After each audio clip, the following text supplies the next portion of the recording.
This is the top 10 line attack breakdowns of all time so far.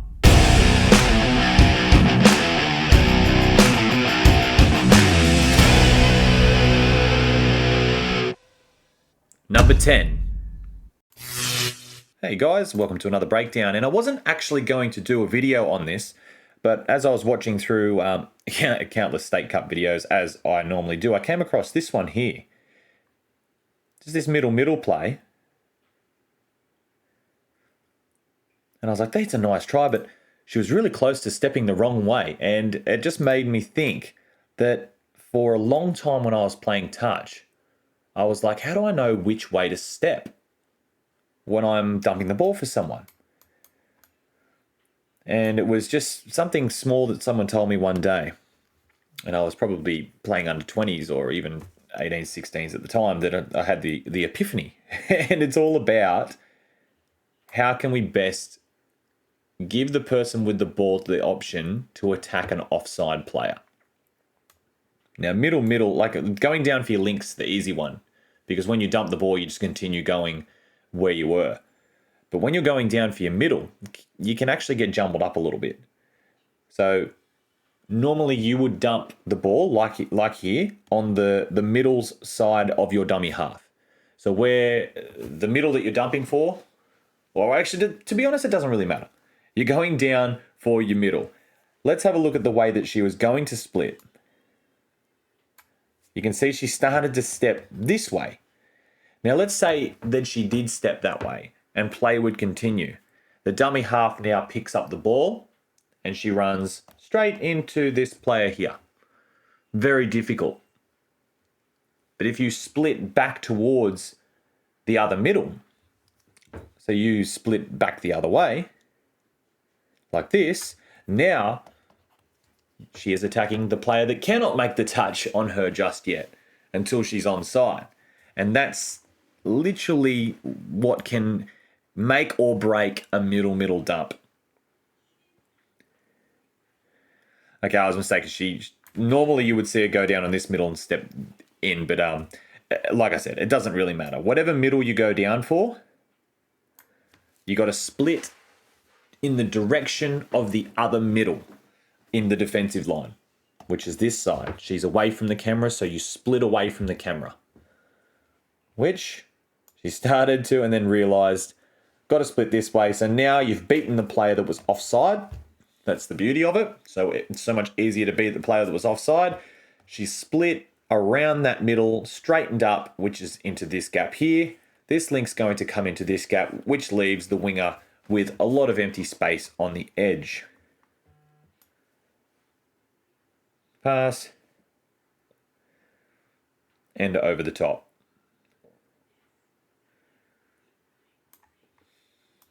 All right, and that is just a little bit about like splitting the right way if you're a middle. Just split to where the defensive middle is. Allow your dummy half to take off competing against an offside player. If you're going down for your link, again, dump it on the middle, but just continue your line. That's why we call it a fade, because you're just fading out. You become the link after that, and they just pick up. But yeah, splitting to the other middle. Split the correct way from middle. Thanks for watching, guys, and we'll see you on the next video. Don't forget to subscribe, hit the like button, do all that stuff, become a member. Really helps the channel, and we'll see you next time. Bye. Number 9. All right, let's go back to the start, and you're probably wondering why I'm just showing you an open side quickie when this is already on the channel. And yes, that is an open side quickie. They step back and notice the reason we run an open side quickie is you beat this guy one-on-one. This is the guy that made the touch, and he's still offside by the time he's trying to save that gap. So a lot of people like open side quickies for that reason, but we've also talked about the way to defend that, and that is through sniping. All right, so when you run the open side quickie, let's just go back to where it was, is here. All right, so normally he'd step this way, and the link will just come in and see it. He's not looking to the blind, and he would get sniped. And that's where this little, subtle movement comes into play. So it's not so much a movement, But you're probably wondering why the link's got the ball here. It's like, okay, you're running the open side quickie. Why does this link need to get the ball? This guy here. Well, this guy has the ball because, all right, now it looks like they're going to run a punish and this link is moving forward. Hopefully you've sort of puzzled together what's going to happen. Because this link is now moving forward, that's making it very difficult for them to get onside. They're almost at the touch, and he has no intention of doing anything with that link except passing the ball back to the other middle when the link is all the way up to the 7. And what does that do? Well, if you haven't already figured it out, when you run the open side quickie, look where the link is. He's all the way up, probably 5 meters off the line, which means that he cannot snipe this play. So whilst it looks like nothing, sometimes it might even look like the team's confused and they don't even know what they're doing.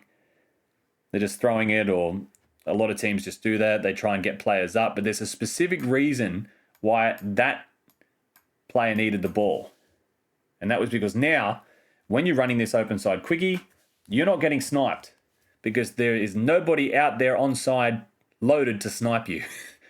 All right, so you can beat this guy one-on-one, this guy can't save, and you've basically got free reign at those middles. What it also might do is, and I think it does to a degree in this scenario here, is it holds this middle up as well.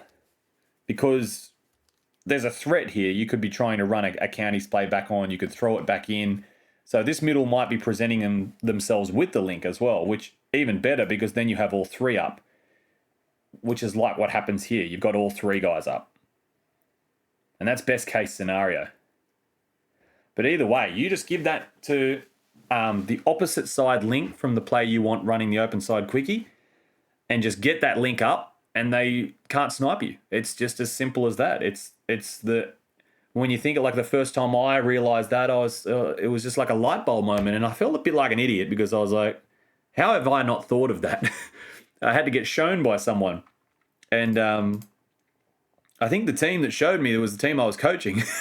And they were like 18 years old. So it doesn't matter who you are. I guess you're always learning about the game, which is what I keep going back to, is why I love the game, because you'll never know everything in the game. But that is, I don't even know what that's called. If it's got a name for it. I think someone mentioned a name in the past about it for me, but I can't remember what it was. So if you know the name of that, let me know in the comments. But yeah, until then, thanks for watching. Don't forget to subscribe. Any support is awesome, and I really appreciate all the views that I've been getting lately, and we'll see you in the next video. Thank you. Number 8. All right, let's have a look at this. So we've got New Zealand versus Japan. And what we got, where's my pen? It's here. Is a dump for our link. So we're fading out. And first things first is it's great to have your link wide. All right. A lot of junior teams, when they do this, the link just puts himself behind the middle because, well, he's got to pick up the ball from behind the middle, and they are under the false pretense that that's going to be easier, which it might for a young player as far as like what they're thinking about their job. But if I'm standing here as a link, then this middle probably just doesn't have to make a touch. This link can step up and make the touch because there's no threat on the outside. And all of a sudden now it's man on defense. So the first thing that I see is really good is that any 32 play, any dump for your link, keep the link wide. That way the link, the defensive link can't come in and make the touch, and you can drag that middle wide, and he only gets underneath at the last minute. All right, so that middle now is just way off center. And it's great for this play here. It's an out ball. Now, if you're noticing that the back middle is really tight, or they're playing heavy shutdown, or anything like that, which is needing them to be tight because they're really concerned about the middle gap, you can fake a rooster. You can run in making it looks like you're running a 32 peel or whatever. Now, I'm not sure if it's called a 32 long, but it's a 32 platform. And then at the last minute, you change your angle to run out. So you're catching this guy against the grain or off balance. So he comes in to protect, thinking that you're just going to go from half, and you just give an out ball. And the real important thing is here is the ball's out in front of them, and they're running that 45-degree angle line. And now it's a foot race between these two. With the New Zealand player having a very healthy head start, it's just a foot race. And he misses the touch. And I'm going to point this out. Japan, one of the most honest teams that I'd seen at the World Cup. I don't know if they were just unlucky, but there were so many times where they were just so close to making touches, and we all thought it was a touch, and they'd get up and say, no, it was no touch. So props to Japan on that respect. But the way this is defended, because it's very hard as a middle to cover this gap here, only to be turning and chasing someone who's already sort of at 70% speed catching a ball. So the way we defend this is, if you as a link can see this runner change their angle and it looks like an out ball, you snipe. You just get up and hit it. And we do have a video. It's a bit of an older video. I probably should update it. But we do have a video on sniping. It's really difficult. But yeah, that is the most healthy way to defend that, is snipe on the open side. Because it will force a panic ball, or they just won't pass it at all. But this foot race here, very difficult to recover from that. But that's the out ball, and that's why we run the out ball. When you got tight defenders, it's kind of like the video. I don't know whether it's out or not. I don't know what order I'm making this, but we did one on the Rooster with the quick release. It's kind of essentially the same thing. You want to play what we call expansive touch if you're ever getting those real tight defenders.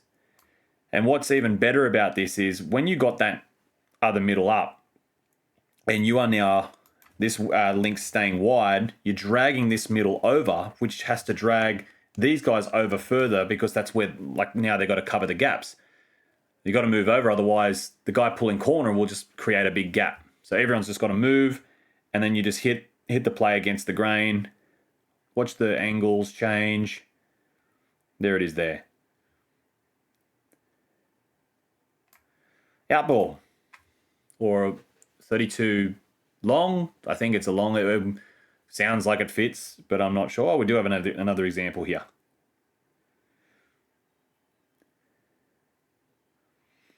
All right, and that's just, again, the lead up is the big long fade with the link staying wide. So the link's staying nice and wide out here.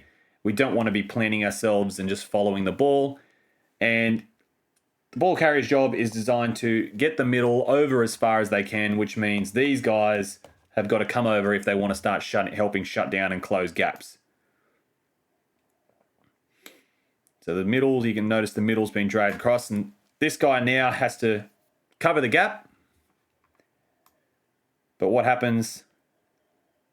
You can see him now flat-footed and the ball's already gone. So the play's already moving and he's still flat-footed. And again, now it's a foot race, and it's an easy foot race.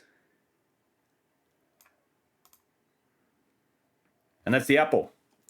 We hope you enjoyed that video. Don't forget to subscribe, become a member, do all that sort of stuff. Keep watching. Support the channel in any way. I really appreciate it. And we'll see you on the next video. Number 7. Today we're going to have a look at the difference between a short side quickie and an open side quickie, and when the best time in a game is to use either one. So we'll start with short side quickie. It's probably the most used move in touch football. And we talk about quickie as in this player here gets the ball back quickly. It only involves 2 players, so the risk of losing the ball is actually very minor. And he's going to split short side. So he's made the dump on the middle, his own middle, and the other middles are here. He splits short side, and then he straightens up and tries to attack this player who's just made the touch while he's in an offside position. So the quicker he can get the ball, okay, the better, because we still want to have this guy retreating to the line. If he's all the way back here and we've taken too long to get the ball, all of a sudden we're trying to attack forward and he can step off the line and come back at us, which is not what we want. We want him to be moving backwards, because while he's moving backwards, it's a lot easier to beat. So he can just go there and get a 3-on-2, or he steps this way and gets a 4-on-3. And of course, our defender would much rather the 4-on-3, so he's going to protect that side, which is what he does. Still moving backwards, and just as he gets onside, left foot step, and he tries to then dive in the middle. Now, there's a big gap between our middles. As far as this play goes, that's actually quite a big gap, and he manages to dive and score. Ball's down before the touch. So that's a basic short side quickie. Let's have a look at another clip. Eventually, when it comes up. Another short side quickie. He's done it on the same side, on the left middle. A step, and he gets through the middle. So again, very basic. It's something that a lot of juniors learn very early. Very predominant in social touch. So he'll step short side, get the ball as quickly as possible, angle back in, and dive. Now this is basically the perfect scenario. Like that's quite a slow quickie, but it works for this defense who are actually quite loose. But again, you just want to get that ball nice and quick. So this is the next one we're going to show is a bit more advanced. This one's from NTLs. It's Scorps versus Raiders. So here's the middle coming up nice and hard. This is going to be a short side quickie again. They do make it on this middle, and that's what this player wants. Okay, she wants to step this way and angle back. But what she also wants is these two players here. These two players on the short side, she wants them to cover as much ground as possible. So she's going to drag this defender this way and really make that loose field extensive. So let's go just in slow motion here. Oh, so she's passed it to the other middle. Okay, now have a look at this. This is what's called the short side, and that is huge. That is a huge short side. So now that defender actually has to really cover that side really hard. So it's just going to spread the two middles out even further. So there's dumped it on that middle. The middle's done a spin, which is not what you want. Now she's pulled short side and he's going to straighten up. The middle is basically chasing hard. And the harder this middle chases, the more of a big gap that's going to be in the middle. So as you can see, number 9's chasing really hard and her body shape is completely turned. Okay, which isn't a bad thing. But it just meant because she's taken off so fast, this player also had to react to that at the same time with the same speed. And because she didn't, the gap is just a tiny bit too big and it's a well-placed dive. 50-50 call, but the benefit of the doubt normally goes to the team scoring the try. So that's a really nice short side quickie there. An open side quickie, I would never start with this unless you had information about another team. But I'd never start with this. I always do short side quickies until they didn't work. And let's say now the two middles are abnormally tight because they expect that you're going to run a short side quickie and that you're just going to dive in between them. So they're prepared to defend that. They're nice and tight and they are not letting anything through. All right? Because they're tight, this time you got both middles in the touch. So it really doesn't matter for this example which way she splits. She could go this way, take on this player. But in this case, she goes open side. And because they're actually stupidly tight, she can split out here and get the ball. And all of a sudden, it's a foot race between the ball carrier and that defender. Now look at the body shape of this defender. She's now going to pull corner. That's short side defense 101. So if she pulls corner, the other defender chases this way, it does open up a massive gap in the middle. But when you get this ball, the first thing I want you to do, so she only just realized that she's got the ball now, she's got to do a turn, and it's a foot race. Ball's down first. So when the middles are really tight, this is just it's not a very good camera angle to show the whole analysis of this move, but we have a look at this move. This is that's short side this way because he's the far side middle. So there's another middle just off camera that will be about here. So he's going to split open because he knows he's really tight and it's just going to be a foot race. So we'll just play this one and you'll see. And he just beats him for speed. Okay, because the middles are so tight, by the time they have to react, turn an almost a 180, you've already got the ball. Here's another example. Middles are very tight. Good shape here from the toucher. He's going to protect his short side. But in the meantime, we've got an open side quickie who's not really going to, well, sort of going to straighten up, but he's going to take on the open side first and get this guy to chase him because essentially it's man on. Okay, this guy's got the link, this guy's got the winger. But you watch, the toucher will pull corner. This player here has started chasing.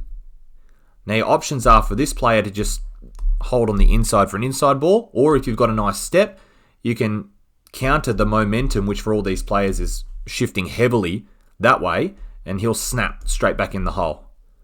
Okay, because the person that's supposed to be covering this hole pulled corner. They protected their short side. And there it is there. You can see how he's still off camera. That gap there is just completely uncovered, and it's just too hard to go against momentum on that chaser. And there it is there. Try time. So that's an open side quickie. I think we've got one more to show. Another girls game. Okay, so this middle here, very tight, and she's still quite a bit offside. She should be probably back here. That's the best case scenario, and you want to be moving forward. But because she's moving back on side, she's ready to cover this gap. So if we split short side and then take straighten up, pull corner, pull corner, pull corner, she's ready. There's a lot of lines there, but she's ready to basically make sure that nothing is scored between the middles. Okay, so but we've split open side. You can see just now that she's reacted. This player still pulled corner, which extends the gap in the middle. So now you have a choice. As a ball carrier, you can try and use your foot speed and gas them on the outside, or you can start your run, get them to turn and chase, and then dive back in the middle. Those are your options on a reverse quickie. But again, there's no point in actually starting this if the middles are already really loose, because then all they have to do is move forward. They're not actually chasing sideways or laterally towards you. But you can see now her momentum has completely changed. This player actually isn't even on side yet because she was up making the touch, and that just leaves the gap in the middle to die. Oh, did she get to the line then? Well, just pretend she did. And but the point is that just leaves the gap. So a short side quickie, the gap is pretty much presented to you at the touch. If the defense are loose, if they tighten up and are overthinking that, then you can do the reverse quickie, and it's what your actions are after the dump to create that gap for you. And it also sets you up here. If this is 4 into 5, the dummy half can actually run. If it's the 5th touch, you can actually run, hit the hole, and it turns into a bit of a 4-on-3 platform. Okay?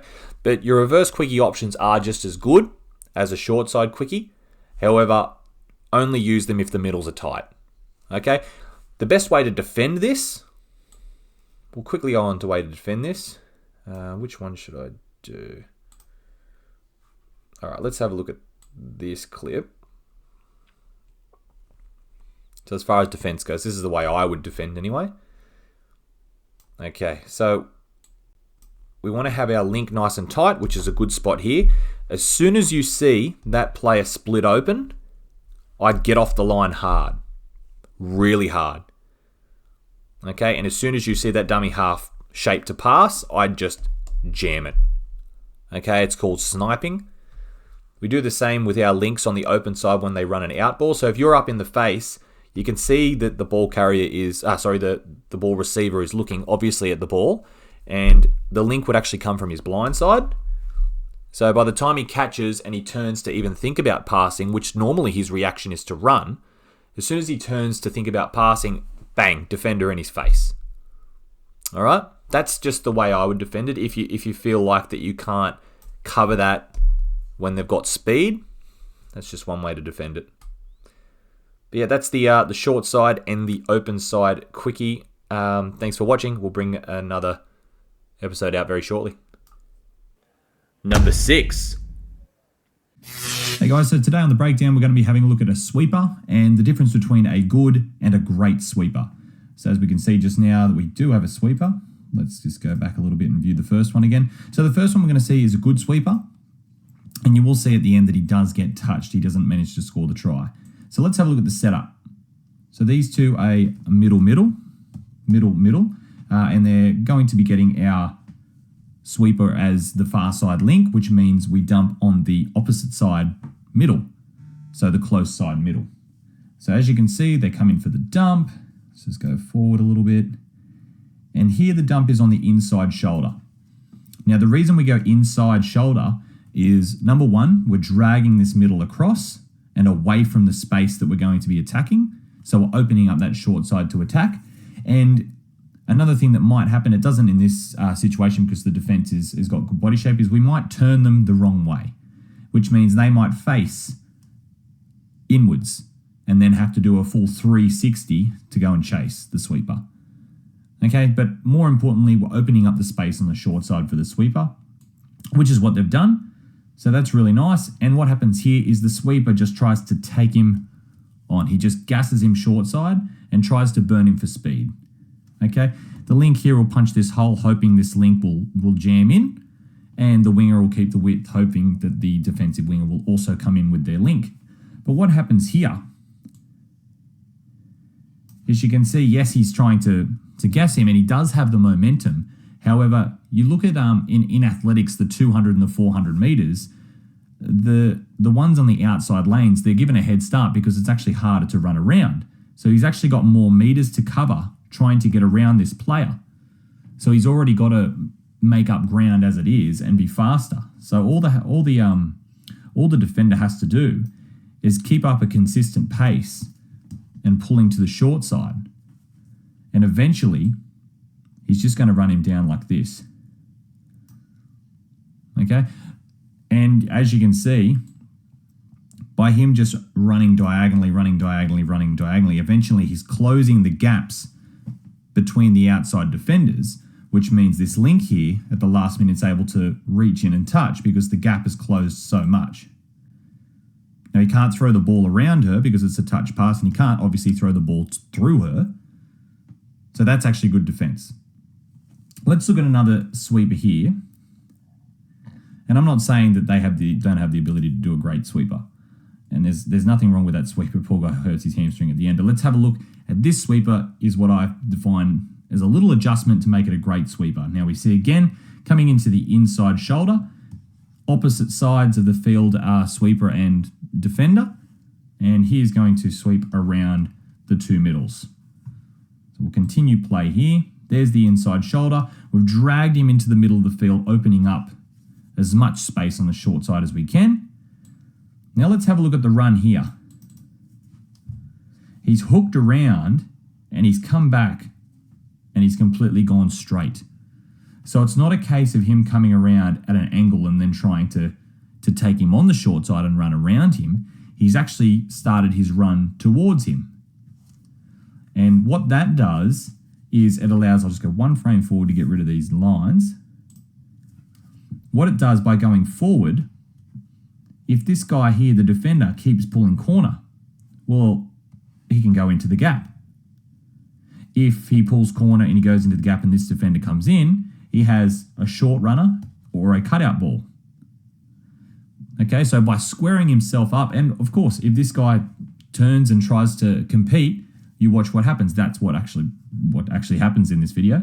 So you watch the defender, he just starts getting flat-footed there, thinking that he's going to take this space, and as soon as he goes flat-footed, that's when he skips out, or some people call it kick out.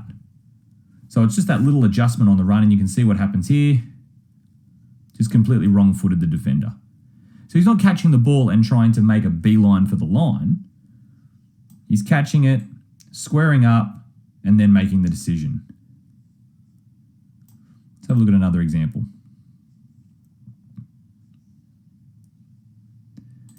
Here's the sweeper coming, gets the inside shoulder, and the sweeper will come around. But again, he's going to sweep around and square himself up.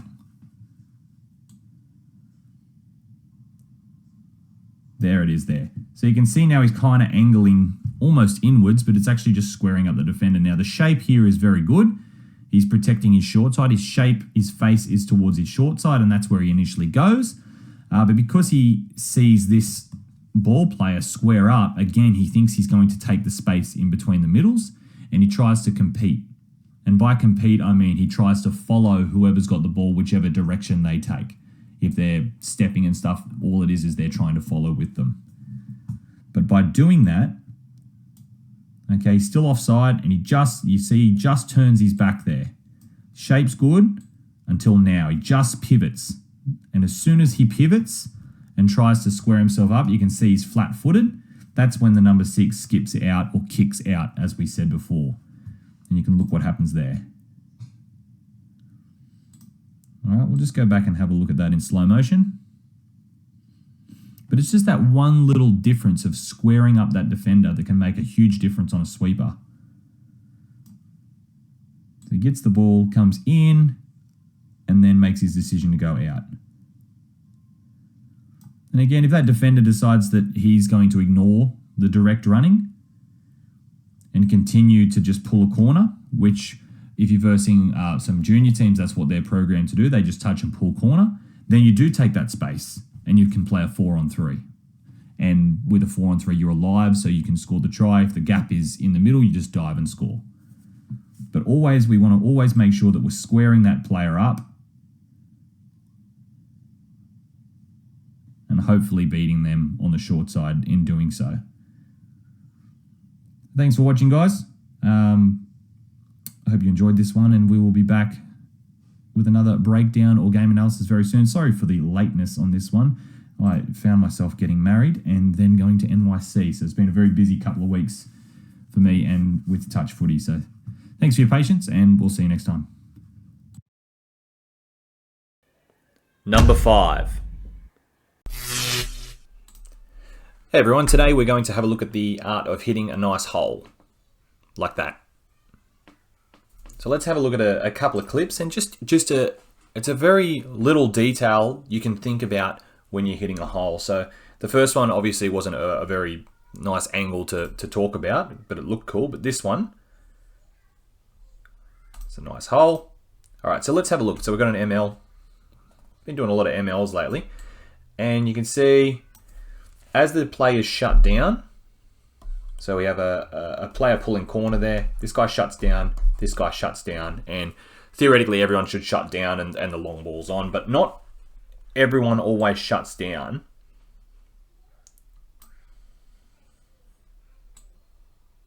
Okay, so let's have a look at this pathway here. So this player here, if everyone was man on, would have this middle. And this middle has got to hit a hole. This guy has got to hit a hole. Now, the hole that you hit is, as a middle, you hit the middle link line. All right, so that's the middle line between the two middles. So the middle link line is that one just out there. Now, I want you to start your run when you're thinking about hitting this hole. Now, as soon as this guy's got onside, I know he's a step off the line, where he plants his feet when he gets onside, that is your point in which you run. So let's imagine that's there. This player is going to run at that point because we know this player is going to move off the line and move off the line, and he's going to move towards the ball. Okay, so he's going to leave that point open. And we don't want to be running into the gap where it is now. Okay, if this player runs into the current gap, then his outside player is going to move in and close that gap down. So you're basically going to be running into a player. All right, so let's watch this line. So this player moves, you can see he's stepped in, and this player's running at the point of where that hole was. All right, this player's done the same thing. The guy that's in front of him has got onside, and he's going to run at the point of where his feet touch the line because he knows that the link in front of him has to shut down to make the touch on this 22 here. So you can see him come in. Now he's come in. You can see he's come in. That leaves that spot open for this link to run that line.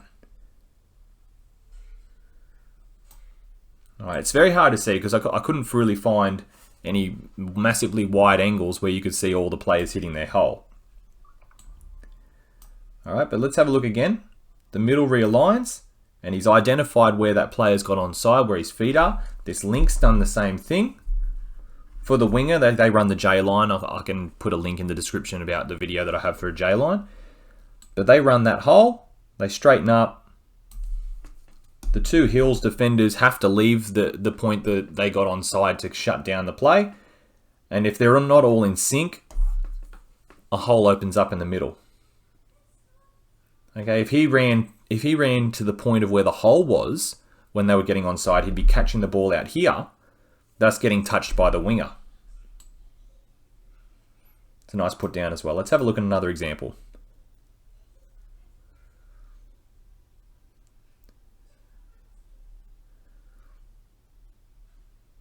Another example of a hole. This one might not be as sort of straightforward. Okay, so you can see this play here has just stepped off the line, so you can imagine half a meter this way he would have got onside. This is the player hitting the hole, and he's going to run at the point of where my pen is, but where he would have been onside, knowing that this defender is going to come in a step or two, and it just opens up so slightly for that run. All right, if he was any wider than that, if he ran at the hole from the get-go, that winger makes the touch, because you can see that it's not actually a big hole when they all start shutting down. But because he's picked his point correctly, he was able to get through. It's probably one of the best hole runners around. This is Jaden Benbow.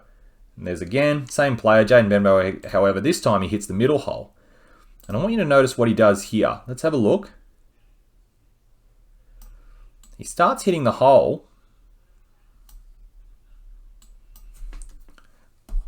but he notices that he's very close to the ball player, Dylan Hennessy.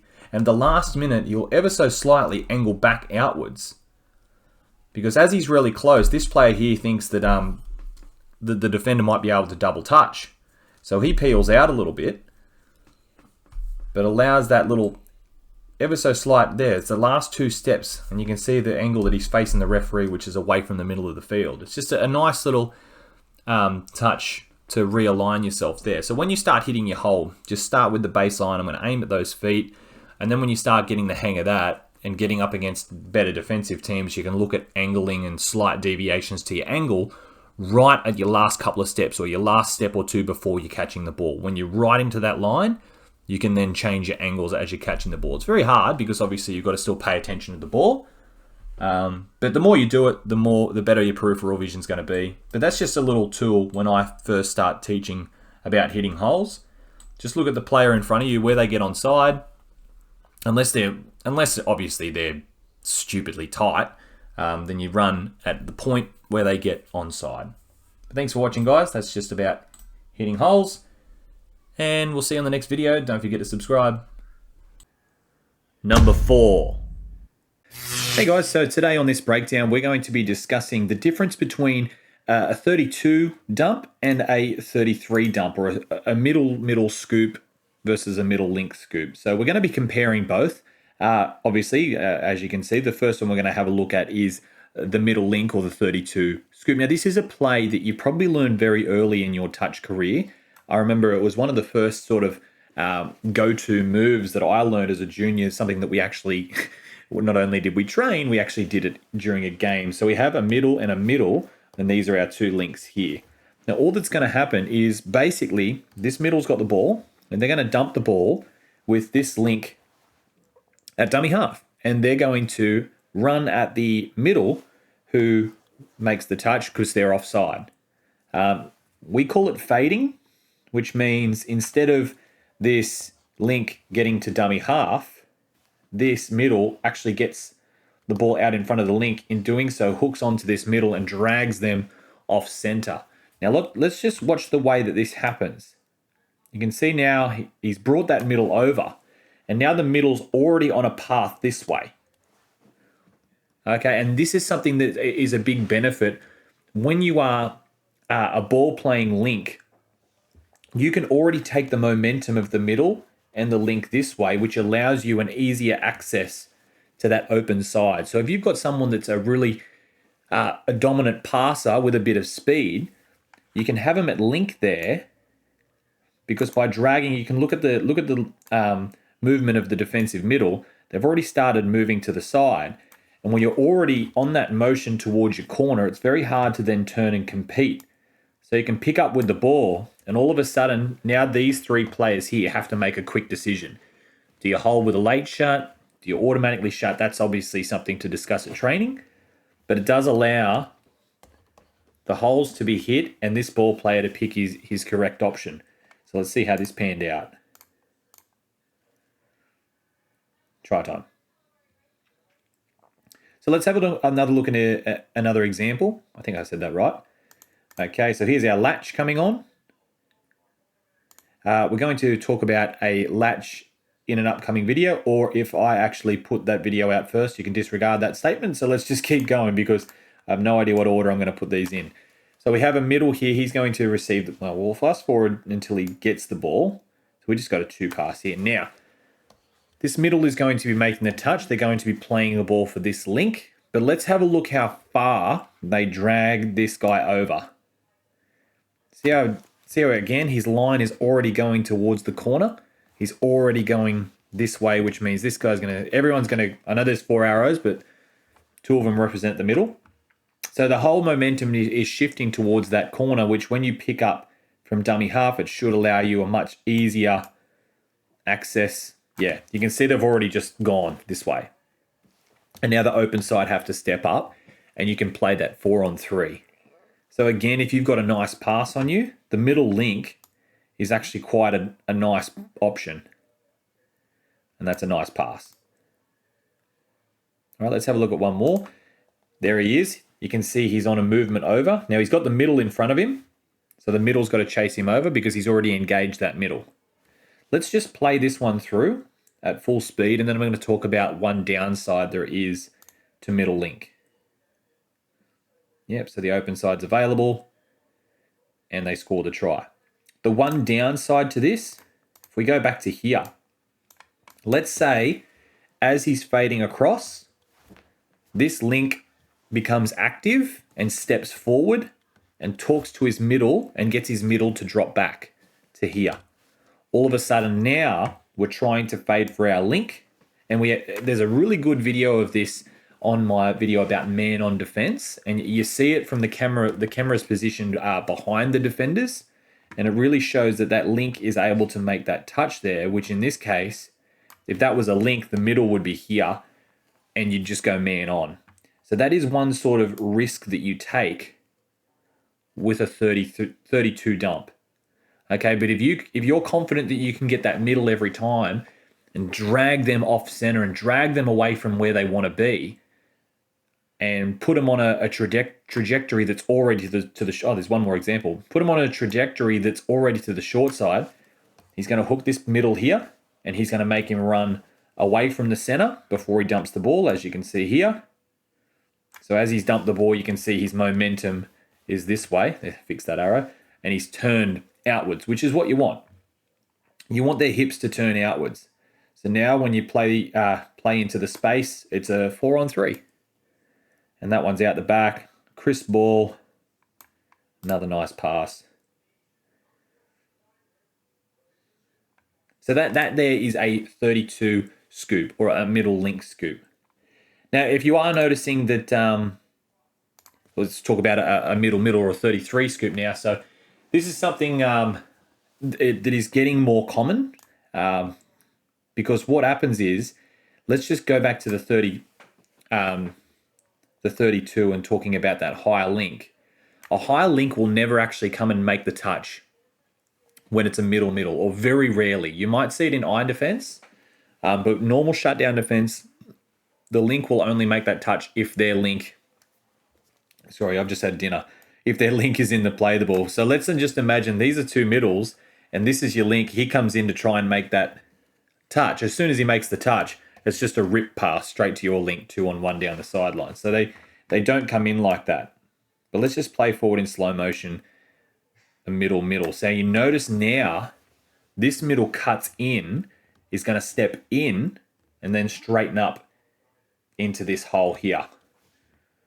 All right, so essentially now this player is going to be ball playing as if like a 32 sort of style, but instead it's hard to explain. It's the first time I've ever tried to explain this, but you can look at the body position of the defender. Instead of being dragged out, he's been dragged in, which now means you have easier access to do this. So he's dragged in, and you can go to the short side. So if you are going to be a ball player and you're relying on your foot speed rather than your long pass, I would go middle. Here's another one. Foot speed. But just look how he turns that player in. The aim is to turn that player in, but he's got him squared up. Now he's going to start backpedaling. And because he starts backpedaling, it just does put him in a vulnerable spot to be just a little bit behind with the run like that. Another couple of examples on middle. But again, it's always about, you do middle when you really want to flex your running here. There it is there. So we turn the player in and now we've gone short side. Let's just go back and have a look at that dump in particular. All right, so he's lined up his middle here and he's going to angle in at the last minute. Now, if he does stay in good shape like he is now and just pull a corner, then you step back and play the open side from dummy half like you would of a middle link. It doesn't give you as big of an open side, which is a downside, but the good thing is if you can angle in like that and turn him in, you've pretty much got a free run to the short side.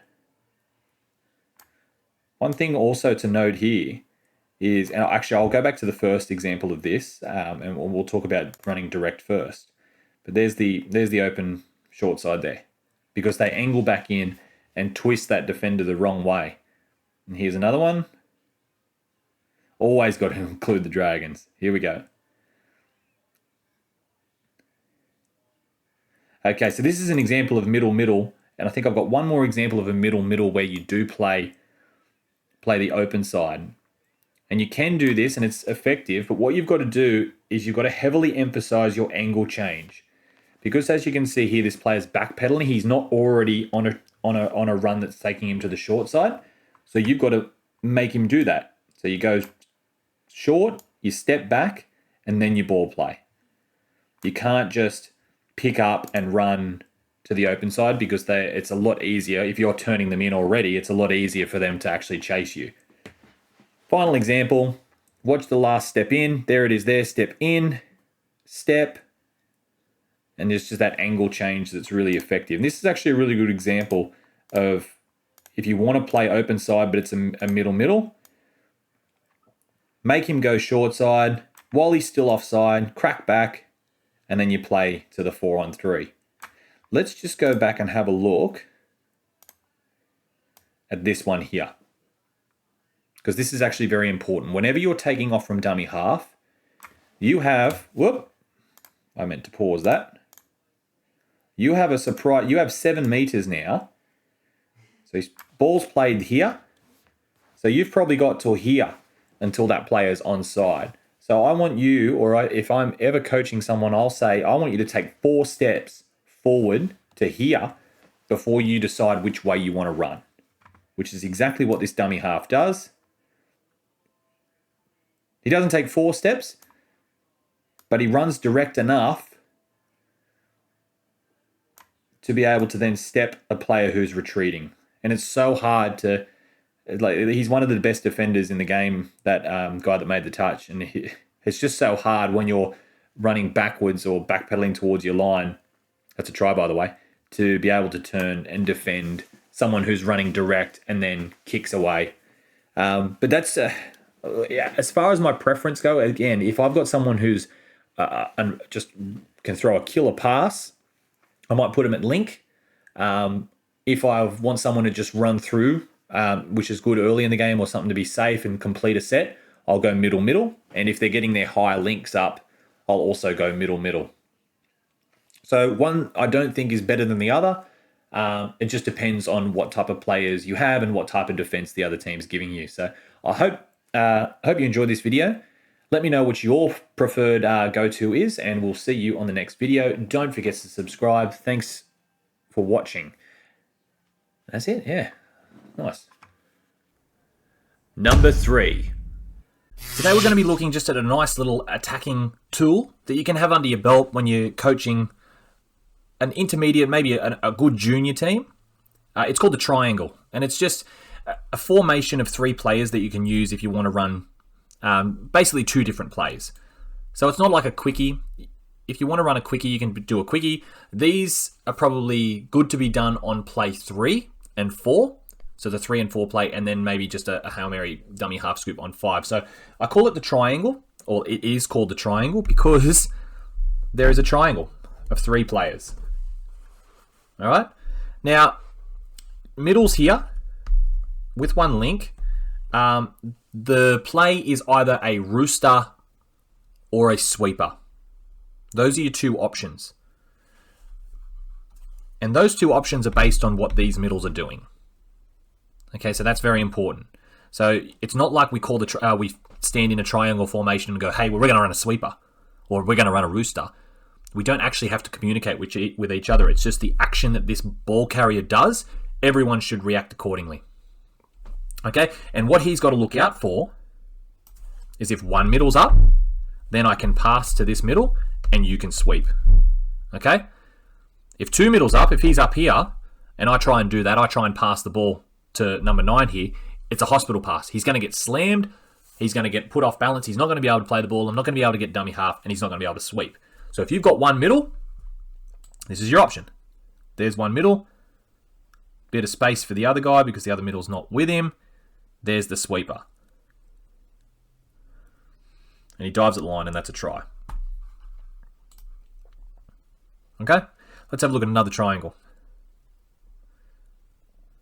It's Parramatta against Doyleson. They move into triangle shape here. Middle, middle, link in triangle. Okay, again, they're looking for whether or not there's 1 or 2 middles up. This one, it looks like Doyleson would always do 1. They'd set 2 out beyond this line here, but only 1 would progress further to make that touch. So there's 1 going a little bit further there. There's the pass. Okay, and then they try to run that sweeper. They just tried a little variation off the back of it with the dummy half running. And there is a reason for that, but for this case, there's another triangle. Link, middle, middle. Trying to get that sweeper. 1 guy up. But that player with the cap on reads the play. He reads the sweeper, so he tries to double touch. They shift back into triangle again. So that's the other link out there. He's not involved in this play. It's still a triangle with those 3. And now we have how many middles up? We've got 2 middles up. Okay, so the ball carrier's job now is to drive it to the outside shoulder of the side that his triangle link is on. Now you would run normally run a rooster or just an out ball or some play like that. But this link is all the way up for some reason. And it's really good from the dummy half to notify that. So there's the dump. And he goes, hey, you take on this link here because he's way offside. And he manages to score the try. But if we go back and have a look at that triangle, they want that sweeper. And you can see actually this middle here. Just watch him. Watch what he does. He starts pointing, just giving them the heads up. Both middles up. And then they just dive into the line. So it's very easy. Triangle formation. You just stand in a triangle with 2 middles and 1 link. You got 1 middle. Sweet. Let's run a sweeper. You got 2 middles. All right, it's going to be a dump. It can be a rooster. It can be an out ball. It can be just a dummy half run if you want. Okay, if you want to be fancy, you can be an ML, but your triangle's got to do a lot more movements for that. But it's just basic. So you can run, say, a sequence can be touch 1, we run a quickie.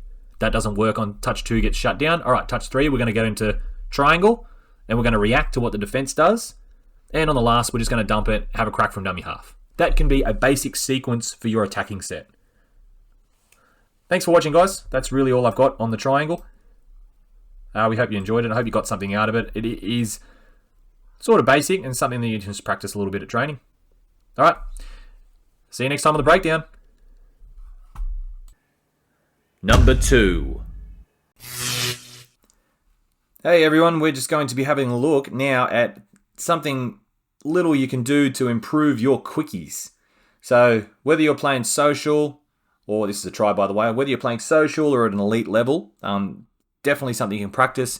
Most of you probably already know what this is and know exactly what I'm talking about. It is very easy to forget, and it can feel very awkward. But we're talking about when you're dumping the ball to go forward. I thought he was going to dump the ball then. To go forward. So a lot of people with quickies, they step to the side. I just went upside down with my pen then. Oh, it's not even on. They step to the side and get the ball back straight away. So the dummy half will pick up and just pop the ball to you standing still, and normally they'll be standing next to you as well. And we're trying to coach you to not do that. And the reason doing that is when you're moving sideways, the defender is going to be moving back towards the line. And all you're doing is creating distance between you and the defender when you want to be attacking them as much as you can, as close as you can to them while they're offside. So now your angle is a quickie, and I have talked about this briefly on another one of my videos about open side and short side quickies. But we take the angle forward towards the same line that the defender's going to take, which is that corner. You can see now, well, he's run forward, but he's caught the ball out in front of him. So he's taken off forward. And now look at the distance. There's not much distance. And that makes it so much harder to defend, because now he's just going to drop at your feet by the time, and that ball's going to get to the line before your feet does. And something that we do need to remember for this is, well, I'm getting a bit ahead of myself. I'm talking very quickly. But the dummy half, okay, because you're moving forward, it's going to feel awkward because, like, okay, the ball's on the deck. Why am I running in front of the ball? I need the ball back straight away. But now it's the dummy half's responsibility to run forward and put you onside, put you back behind the ball. So they can pick it up and run straight and extend their arms out in front of them when they pass you the ball. Because you don't have to be behind the player that's passing you the ball. You have to be behind the ball where it leaves the hands. So if that ball's out in front of the dummy half, yep, that pass looks fine to me. And everyone's moving forward. And look at that. The player's not even onside and he dives at his feet. Because there was absolutely no distance between the ball and the defender. So that's just rolling forward on the quickie. Let's have a look at another couple examples. Probably not onside either. Go back. Whoop. Ah! Damn it. Okay. So normally what we see a lot is people split this way, get the ball straight away, but he's going to split at the angle, the same angle that that defender is going to be pulling corner, and the ball is going to beat the feet to the line. So he's still started his run.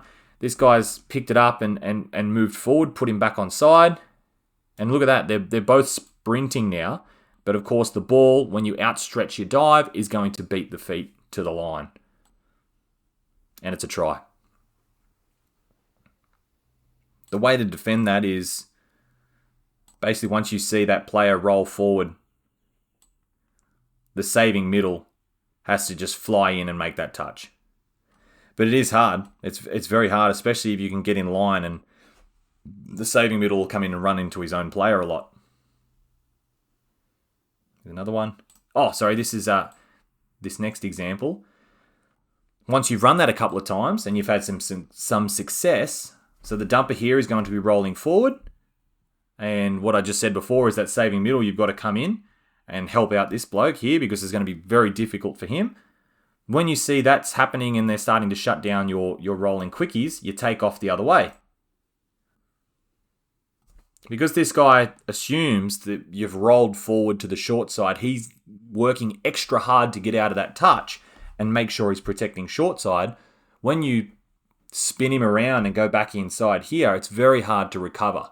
When you've put all that emphasis in going short to spin and then cover the inside ball, very difficult, and you can just run a ninja off it. So that's just conditioning the defense to pull a hard corner only to attack them elsewhere. And that's what we can talk about, sequencing, conditioning the defense and stuff like that. But yeah, that's something just to remember when you're running your quickies, even when you're running at social, if you're just practicing your quickies or running a quickie in your C grade family team or whatever. Even just encourage someone else. It's like, oh, if you're dummy half, run forward, I'll put you onside. And it'll make it so much better if you're diving at the line when you roll forward off your quickie. But thanks for watching. Don't forget to subscribe. I really appreciate everyone that's subscribed at the moment. We've got awesome numbers on the channel, and when I see numbers like that, it just makes me want to make more videos. So I'll keep making them as long as you want to keep watching them. Leave us a comment, drop us a like, and we'll see you next time. Bye. And number one. Hello and welcome to another video of breaking down touch footy related stuff. And today we're going to look at a way that you can improve your strike dump or your attacking play. Very subtle, but as you can see, most of you are aware that that is a short side quickie. But let's have a look at what this player did to make it more effective. Now, the common rule in touch football when attacking is you want to be attacking offside players. Okay, so if this player is offside, he is the far side from the camera's middle, then the player who wants the ball will step this way to receive the ball so he can attack the onside player. If he steps the other way, he will be attacking a player who's onside and be able to move forward back at him. So they're kind of meeting together off the try line, which is not what you want. You want to be attacking an offside player, so essentially you might even be able to beat him to the try line or beat him on the way to the try line. But what happens here is this player wants to get both middles up. Okay, now the rule in defense is you never want to do that, because if you have both middles up here in the touch, then there's all this unoccupied space, okay, around you that people can attack. So you always want to have one middle back on the line, which basically now there's only this space that you can attack. So that's essentially with a lot of yellow lines how I can explain that on the go. Okay, so one middle here is waiting to commit to the touch, and as soon as he does that, this middle will drop back. But what the number 6 is doing, okay, he sees this middle committing, I'm going to move to the other side. Okay, because if you want to overcommit, okay, so sorry, the other middle's committed, so he's moving to this side. Okay, now the rule states that you must be moving at a reasonable pace. Everyone must be moving at a reasonable pace forward until the touch is imminent. Now, if the touch isn't made, it's not imminent. So these guys all need to be moving forward now, which means it's very hard for them to get a good pre-touch and get back on side. Now, if this player here overcommits and goes and makes it regardless of how far he has to chase, when the number 6 dumps the ball, let's say he dumps the ball, he'll step forward and get in behind. I know the arrow's still in front, but he'll get in behind the player, put him offside, and then just gun it to where he should have been. So that's why we don't overcommit ourselves as defenders in the middle, because we're vulnerable to actually getting behind or the ball getting in front of us because of how lateral we end up moving. All it takes is a couple of steps for them to move forward, and we're completely bent out of position, and there's very, very little chance of recovery. So then the other option is we send the other middle up. Okay, but once we send the other middle up, he comes back to the other side, or he goes and gets the link. The link comes up, no, I'm moving away, and now look, they've dropped. So the referee has an option here. He can blow a penalty to the Mets who have got the ball, or we see what happens next and they get him back up again. But this link, according to the rules, he has to stay up. And according to the rules, those guys had to stay up as well. So he keeps moving with the ball. And I'm going to go into a reason why you move yourself with the ball rather than throwing the ball around between two players. So now we've got this link up. He's coming in because he wants to help his middles out. And it just means that he can't move too far this way without running into that link. Okay, so he's cutting the field, which is a good chess move, I guess you can call it, by the Scorps. But as you can see, the guy with the ball, he's not letting himself be touched there. And he's finally made the touch here. So he's got a middle up, and he's got a link all the way up. And he's got the other middle is still 4 meters off the line. Okay, so it's a pretty good outcome. And what this means here is you watch the link who was all the way up. Now, he knows that his link's out here, and it's at risk of a bullet pass this way. All right, because if they bullet pass straight to the link, it's basically he's just got to chase and basically outrun him to the line. So he's got to hightail it out of there and get back to the line in front of his own player. But they attack this way. And because the link was so far up and in, he had to get out of there It just opens this gap up here for a short ball. Okay? There it is there. If he was onside at the dump, he probably starts here. Or maybe even closer. And he can just come up and in like that. He'd be moving forward. Okay, but because he was moving around with the ball, managed to get more than one player up, and less people can then progress off the line and come forward at the attacker. So it's just very good there.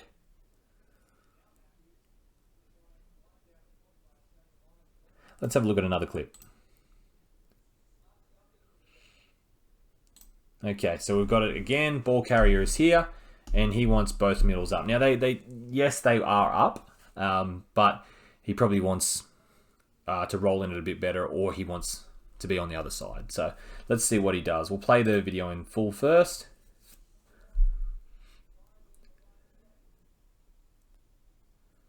Just moving around, trying to get him up, and we get through. Try. All right. Okay. So you can see now this player here, it looks like he's committed. So he's angled his body to drop back to the line. All right. So when they make the dump, he'd be moving back to the line, gets there a lot earlier than the ball carrier here, which is the dummy half. So he can start moving forward and closing any gap that's between the two middles. Okay, because he's getting a good pre-touch. However, the 44 doesn't allow the touch to happen and moves this side, which means if you aren't blowing a penalty, referee, this guy now has to move forward. Because remember, we don't want to swap the middles over. It'll bend us too far out of shape. So now he can't drop back. He has to get up. This guy has to stay up because he has to move forward. And also, well, technically, yeah, the link and the winger will be spoken to by the sideline referee about doing the same thing. So now both middles have got to come up. One can't drop and the other one's got to advance to the 7. He knows he wants this one, but he also now has this one progressed past the 7, which means when the dummy half picks up now, no one is moving forward to close this gap between the two middles. Because they're still worried about getting themselves onside, he can just run through the middle of them. Like he does. Picks up, they're both offside, and he gets through. Alright, if one had have been onside then, when he starts running, he would have had to make the choice to throw a pass. Because as he got to here, a middle would have been standing off the line, ready to shut this play down. Okay, because he would have been onside. But because it was a really good dump, we managed to get through and get a try. We've got one more example, which is a junior game of something very similar happening. So let's have a look at the ball carrier here. He's wanting to get them both up. Not allowing to be touched here. Now he's got 3 at the touch. No one moving forward at him, and he can throw the pass. All right? So it can be done in juniors as well. You stand on one side. If that middle comes up, all right, I want the other middle up. I'm going to move to the other side. And in the first video, I explained why they don't overcommit. But let's have a look here why you don't just pass the ball. Now, I've been in a couple of teams where the coach has said, no, you don't have to move around like that. You can just pass the ball. And I say, okay, well, we can't stand this close to each other. Because if one person comes up and stands between us, they can stick their arms out and touch us both. So there's no point being able to do that. We won't get momentum, which means now we have to stand a lot further away. Okay, because that way we have to be further enough apart for one person can't touch 2 people. That happens a lot in touch footy. You have to always remember that. Don't stand if you're a support runner or checking the ball between 2 people. Never stand close enough for someone to be able to touch both of you.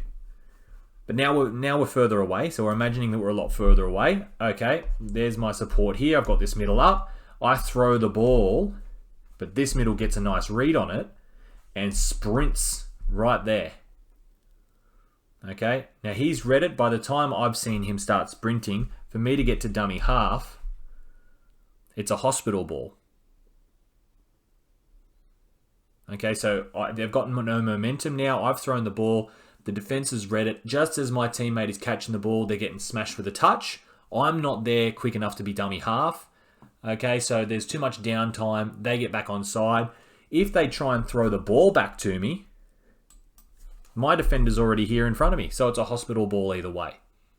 So that's why I always say, if you're already at the line, which means it's a static play, so we've already got the line. Say we get a repeat set or a penalty or something like that, just move with yourself. So this guy can always stay around dummy half, and all his job is, if he wants to pass you the ball, he just passes it whichever way you split, or if he wants to run, he just runs at whoever you make the dump on. All right, but that's why we always move to the side. So yes, I've seen this guy, he's coming up to me. I'm going to move over here to get this guy interested. All right, so I hope that makes sense. It's very hard to sort of explain over a digital screen about this sort of stuff. But if you've got any questions, just hit me up in the comments section. I do my best to answer everyone's questions, even if you just want to have a chat. Some people said congratulations to me last week, which I really appreciate. And yeah, hope you enjoyed this one. We'll see you next time. And that is the top 10 line attack options. I'd like to thank you everyone for viewing this video. It's quite a long one today. But yeah, plenty more to come in the future. There will be one about defense, all about line defense. And then maybe if we can, we will do everything in the midfield. But once again, thanks for all your support. In particular, on screen, thank you very much for the members. And we will see you on the next video. Bye for now.